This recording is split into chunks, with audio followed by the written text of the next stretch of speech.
ते विषय अजित पवार कुठे जाऊन बसलेत आणि कुठल्या विचारांनी बसलेत, भविष्यात त्यांना प्रचंड पश्चातापच होणार आहे. मी गमतीनं म्हणालो होतो की पुढचे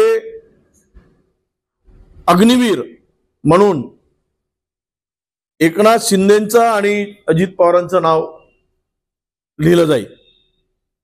त्यांना 2 वर्षामध्ये रिटायरमेंटची पाळी कदाचित भाजप आणेल आणि ते प्लॅनिंग आहे. भारतीय जनता पक्षाची जे नीती आहे ते लोकांना उद्ध्वस्त करून स्वतःचं घर सजवणारी आहे. त्यांना कोण मेला काय, गेला काय, कोण उद्ध्वस्त झाला काय त्याच्याशी काही देणं घेणं नाही. त्यांना सत्ता संपत्तीचा आता वेळ लागलेला आहे आणि त्या वेळापायी ते कुठल्याही स्तरावर जाऊन राजकारण करू इच्छित आहेत. हे आता त्या याच्यातून दिसून आलेलं आहे.